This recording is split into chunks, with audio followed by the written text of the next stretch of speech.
Have you ever heard of a warrior so fierce, so dedicated, that they were said to ride into battle on the back of an elephant, wearing golden armor and wielding two swords at once? No, I'm not talking about a character from a fantasy novel or a blockbuster movie.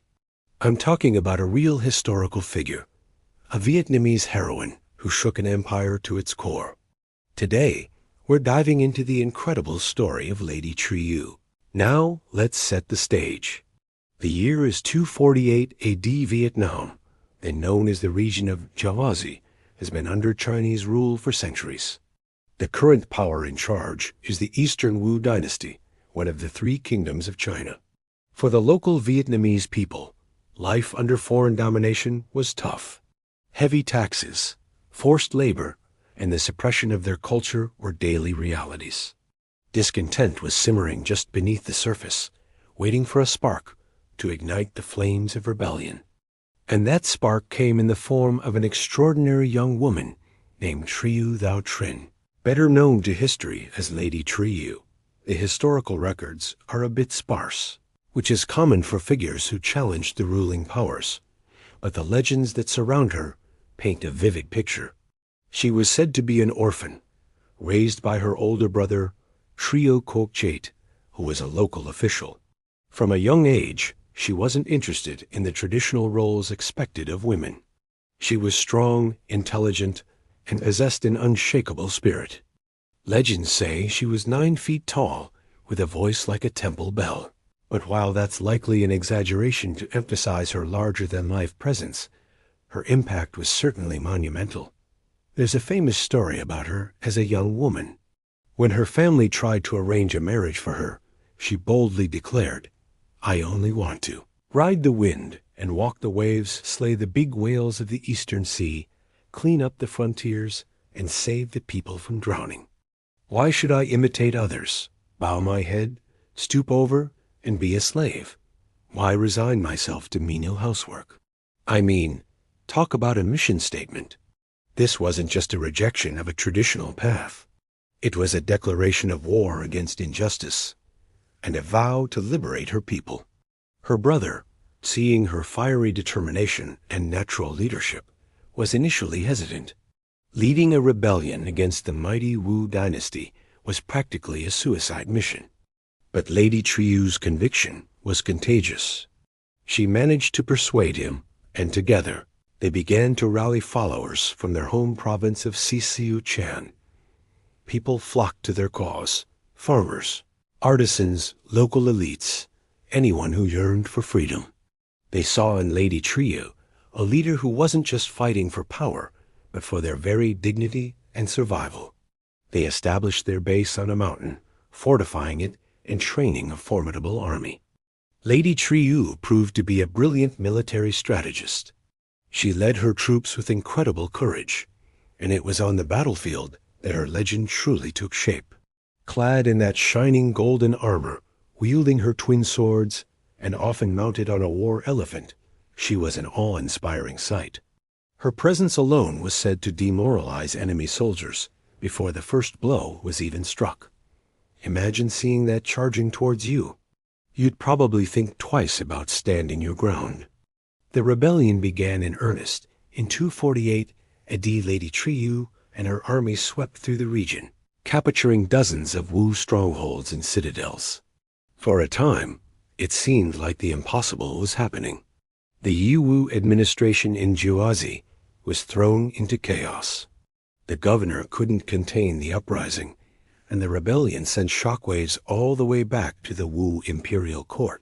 Here was this young woman, leading a homegrown army, and successfully challenging one of the most powerful states in Asia. She was doing what so many had failed to do before her. The people hailed her as the general in golden robes. The Wu Emperor Sun Quan couldn't ignore this threat any longer. This wasn't just some minor peasant revolt. This was a serious challenge to his authority and his empire's stability. So he did what empires do when faced with a rebellion they can't easily crush. He sent in the big guns. He dispatched one of his most experienced and ruthless generals, Liu Yin, with a massive, well-equipped army to put an end to Lady Trieu's uprising once and for all. When Liu Yin arrived in Joazi, he faced a determined and clever opponent. Lady Trieu's forces used their knowledge of the local terrain, employing guerrilla tactics to harass the larger Wu army. But Liu Yin was a cunning general. He understood that a straightforward fight might not be enough. He reportedly used a combination of overwhelming military force and psychological warfare. Some accounts say he employed clever, if dishonorable, tactics to break the morale of Lady Trieu's soldiers. The details are debated by historians, but the outcome was the same. The sheer numbers and resources of the Wu army began to take their toll. After several months of brutal fighting, Lady Trieu's forces were pushed back, cornered, and ultimately overwhelmed. The resistance was heroic, but the odds were just too great. Faced with inevitable defeat and capture, Lady Trieu made a final, tragic choice. Rather than be taken prisoner by the enemy she had fought so fiercely, she took her own life. She was only in her early 20s. Her rebellion, which had burned so brightly, was extinguished after about 5 or 6 months. On the surface, it might look like a failure.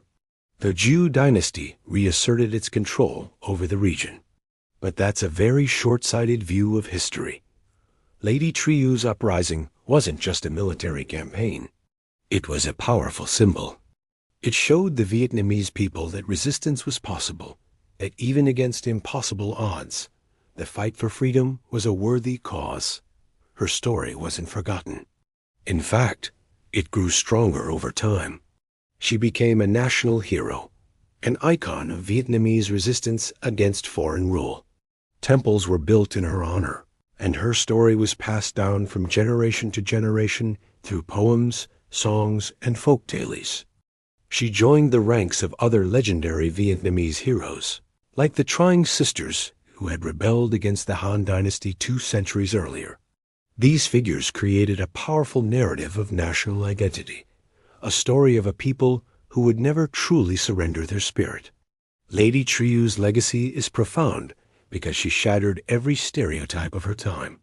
In a deeply patriarchal world, she proved that leadership, courage, and a passion for justice have no gender.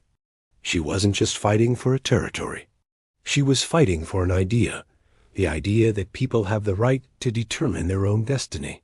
Her famous quote about riding the wind and slaying the whales wasn't just bravado. It was the voice of a people yearning to be free.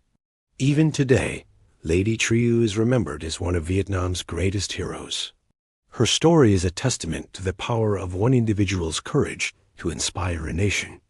It reminds us that history isn't just shaped by emperors and generals in distant capitals, but also by brave men and women who dared to stand up and say, "No more." While her uprising was short-lived, the fire she ignited continued to smolder for centuries, eventually leading to Vietnam's ultimate independence. She didn't win the war, but she won a permanent place in the heart of her nation. So the next time you think of a great warrior, don't just picture a knight in shining armor or a samurai with a katana.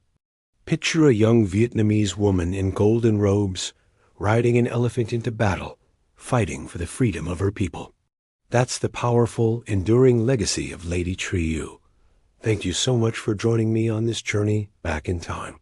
If you enjoyed learning about this incredible historical figure, please give this video a thumbs up, and don't forget to subscribe and hit that notification bell so you don't miss our next exploration into the past. Let me know in the comments who you'd like to learn about next. Until then, stay curious.